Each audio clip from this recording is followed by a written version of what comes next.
Hello and welcome to this episode of Beat Teacher Burnout. It's just me on my own today because I want to talk about whether we could turn well-being on its head, whether we could look at well-being backwards even, because so often we're looking at what we can do to ourselves, what we can do to our team, what we can offer, don't we? But actually, what about today if we start from the other end and think, okay, let's look at ourselves and what do we need? What do we bring to our role? Who are we? And what would happen if we started there and built up from who we are and what we bring to our role instead of top down what we can put on top? Let me explain a little bit. So, current situation in schools. In early years settings, 74% of educators are saying they are regularly stressed. In schools, both primary and secondary, it's on average around 80% are significantly stressed. A little bit higher in leaders and a little bit higher in primary than secondary. Interesting, isn't it? When I was recently at a an event for early childhood educators, I was talking to them about what symptoms of stress they're seeing either in themselves or in their team. And it was heartbreaking. Symptoms like regularly crying, disassociation, overeating, not eating, damaged relationships, health issues, very significant health issues. This isn't okay, is it? Something needs to change. And so action needs to happen, doesn't it? Can we agree that right from the start? So I've been looking at a way to support all education settings, actually. It doesn't really matter the age of the children because it's about us as humans and how we can do something to bring about change. It's going to take some action and it might be a little bit uncomfortable for us each sometimes. And let me suggest one thing for you to think about this week, which is, have you ever thought about your most valued strengths? What is it that you bring to your role that matters to you? So some people call this your core competencies, but I like the idea of it being your valued strengths. Let me give you an example. My most valued strengths are kindness and problem solving, which is great in most roles because that works really well. But actually in one of my jobs, I was told I was too kind, and I had to stop being so kind and had to approach my job in a different way.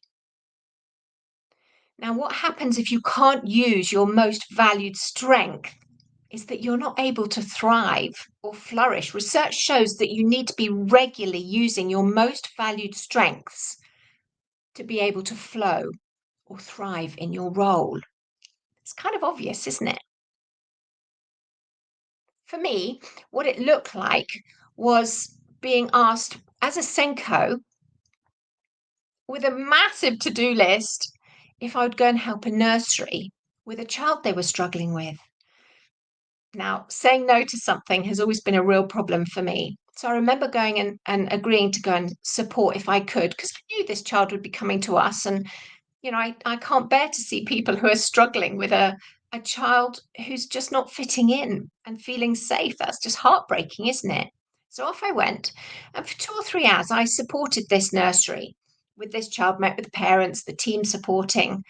And I have training and experience that they didn't have, and an insight as an outsider, an insight as an outsider, even that was very helpful to them. So we put together a program, we accessed extra support, we put together a tracking form.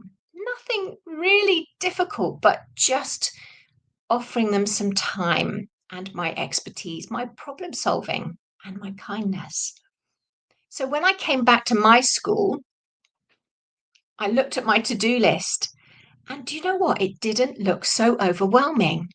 I could approach things in a more creative, energetic, passionate way because I'd used my most valued strengths, which put me in a place of flow. So the crazy thing about this is that even when you're doing something that might bring extra work to you, it actually energizes you and reminds you why we do what we do. And then you can do your job so much better. It is a bit crazy, isn't it? Let me give you another example. As an assistant head, I think I was, possibly deputy, I was asked if I could help support a government program to train up apprentice TAs actually. Now we were short of TAs, so it seemed like a no-brainer to me, and resources were tight.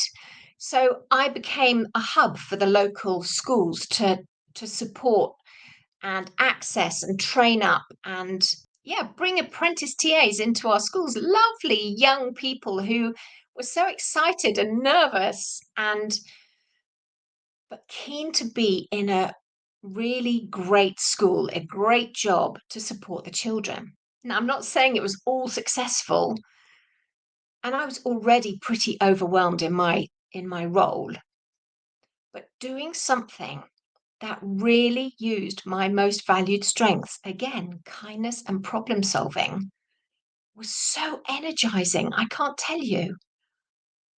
And colleagues of mine were going, Ro, don't do it because it's going to add to your workload. But I loved it.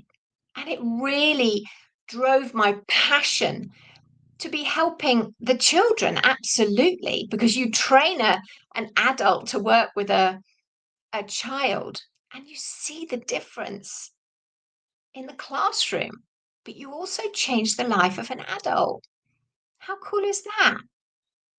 So I hope you can see that if you can spot your most valued strengths, you can start to see where you flow. Now, it may be that some of your most valued strengths are not being used in your role, and you might need to think about that. It might be a bit uncomfortable. I've worked with leaders on this, and they've had to adjust their timetable to make sure they are using their valued strengths because so often they get squeezed out in the reactivity of life, don't they? And you have to be very, very intentional to put that back in.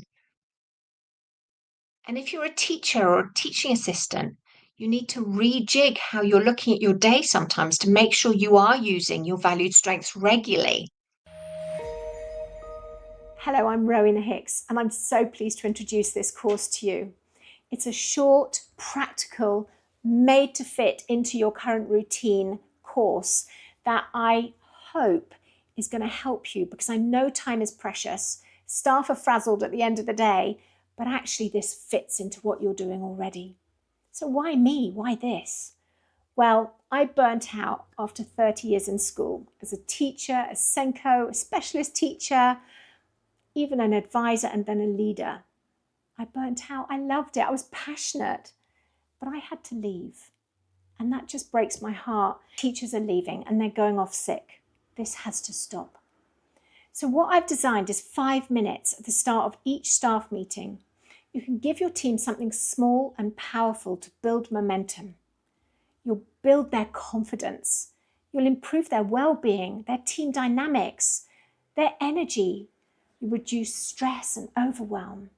And you're building habits to increase productivity, energy, and joy. So each week, there is a short action sheet because really there isn't going to be any change without action, is there? But there's no extra cost.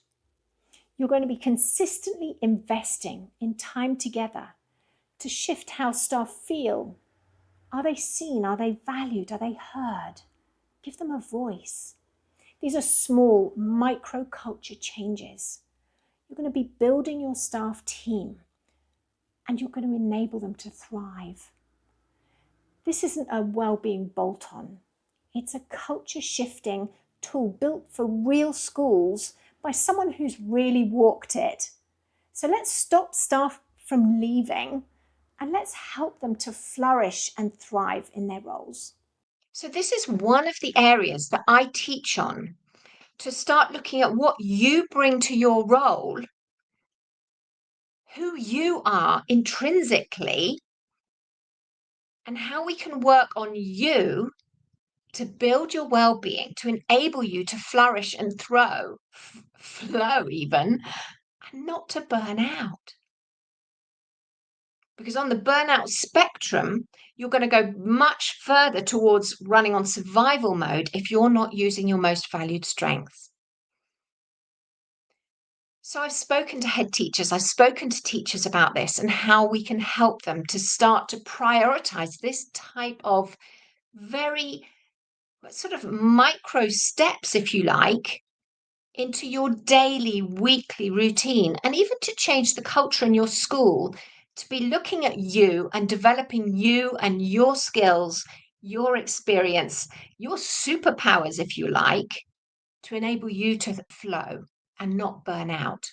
I've been there. You don't want to burn out, I can tell you. And we do need to be starting this conversation about stress and what is causing stress and how can we beat it. Let's normalize that conversation a little bit more, right? So I've come up with a course and it's 5 minutes at the start of every staff meeting. And we look at, are you using your most valued strengths? You might ask your team what they see as your strengths. It's incredibly energizing. It's a little bit scary to start these discussions at the beginning, but it's so worth it. In term one, we look at things like, what is your well-being ratio? Because you need 5-to-1 positive to negative interactions in your day to enable you to thrive. So if you're in a place where everyone is on survival, they become quite negative and draining, don't they? So how are you getting your 5 positives to every negative? If you are even on 3 positives to every negative, you're going to be going towards burnout. And that is a real eye opener for most of us because we whiz through our school day so fast, don't we? Just trying to cope and manage. Take a breath. But actually, if we slow down and reflect a little bit and take note of that colleague who smiles at you, holds the door open for you, that can be a positive, but you have to notice it. That child who just gives you a quick hug on your way into the classroom. It could be small things. It could even be a pupil who actually achieves something today that they haven't been able to do for the rest of term. That's perhaps a bigger thing, but you have to notice it. So we look at these in 5 minutes at the start of your staff meeting. We look at your thought life. What do you call it? Your brain banter? Your inner critic? Because we need to start capturing these thoughts. We have so many thoughts every day. It's up to 60,000 apparently. I don't know how someone calculated that. But the majority are negative. But if we start to take notice of our thoughts, we can rejig them, can't we? So I have a journal. Have a look at it. There's a free sample on my website. But I have a year journal for teachers, for TAs, leaders. Doesn't matter what your role is. Because we need to start rethinking how we think and what our mindset is. So this course is about changing your habits and your mindsets, micro step by micro step. And if you do it in a staff meeting, the whole team changes together. There are so many things that we can look at that are so important about us and our value, our impact, what we bring to our team that we forget in the chaos and the melee and the excitement and the craziness of the school day. And sometimes we just need 5 minutes a week to rethink who we are, what we bring, why we do it. That's one of the weeks. Have you remembered why you came into teaching? And is it the same as your why that you stay in teaching? But we need to dig into that a little bit to find more about your why. So I would suggest today, whatever your role, think about what you bring. Who are you? What is your experience? What behaviors? What attitudes? Are you that person on the team who goes around spreading joy? You come into a room and everyone smiles because you know you're going to make them laugh. Are you that person who gives the quiet comment to someone who's looking exhausted to remind them how awesome they are? What is it you bring to your team? What is your valued strength? And if you want to find out more about the course, contact me. I'd love to hear your questions, if you've got ideas that you'd like to put into it. But it's really exciting because we can work on ourselves together to change the culture. And who benefits? Well, we benefit, don't we? Our family's going to benefit because the plan is that you go home absolutely not on empty. You go home with energy and say, hey, I'm home. Guess what? I had a great day today. That's the target. Teachers want to stay in education. Leaders want to stay in education. And we go off less with sickness because stress sickness is huge at the moment. So find out about the course. Come and have a chat with me. Thanks for listening. Thanks for listening. I hope you took something of value from today. If you want to connect, I'm at rowenahicks.com, or I have a Facebook group, which is Preventing Teacher Burnout. So I look forward to connecting to you at one of those.